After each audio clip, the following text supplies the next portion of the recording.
দর্শক, আমি আসছি আজকে 18 নং বল্লা 1 নং সরকারি প্রাথমিক বিদ্যালয়ে।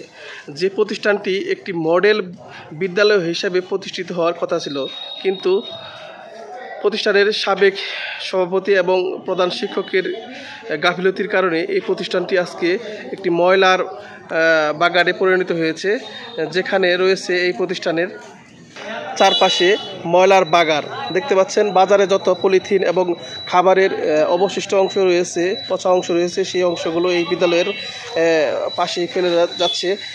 আর বিদ্যালয়ের দেয়াল ভেঙে যাওয়ার কারণে এখানে লাকড়ি ব্যবসায়ীরা লাকড়ি রেখে এই বিদ্যালয়ের জায়গা দখল করেছে এবং এই আবর্জনার ময়লার বাগানের কারণে এখানে কোমলমতি শিশুদের পড়াশোনায় বিঘ্ন করতেছে। দুর্গন্ধ যাওয়াতে তাদের স্বাস্থ্য ঝুঁকিতে পড়েছে। এখানে দেখতে পাচ্ছেন যে এখানে যত্রতত্র মলমূত্র ত্যাগ করে যাচ্ছে।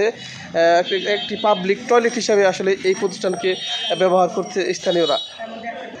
দর্শক, দেখতে পাচ্ছেন এখানে মলমূত্র ত্যাগ করে গিয়েছে। আজকে হাটের দিন, বল্লা বাজার, শনিবার। দেখেন এইভাবেই এই প্রতিষ্ঠানের চারপাশে দুর্গন্ধ করে ফেলছে এবং এই প্রতিষ্ঠানের কয়েকটি ভবন পরিত্যক্ত থাকায় এই পরিত্যক্ত ভবনে মলমূত্র ত্যাগ করে এবং রাতের বেলায় নেশা দ্রব্য গ্রহণ করে স্থানীয় কিছু নেশাখোর যুবকেরা। আর পাশেই এখানে একটি দেয়াল না থাকায়, দেখেন পরিত্যক্ত থাকায় এই যে দেখেন এই পাশে এই রুমে দেখেন আবর্জনার ভর্তি।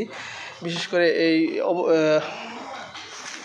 একটি পরিত্যক্ত রুম বিদ্যালয়ের, সেই পরিত্যক্ত রুমে কীরকম আবর্জনা পড়ে রয়েছে। এখানে দেখেন এই যে বাদাম বিক্রেতা বাদাম ফেলে গিয়েছে।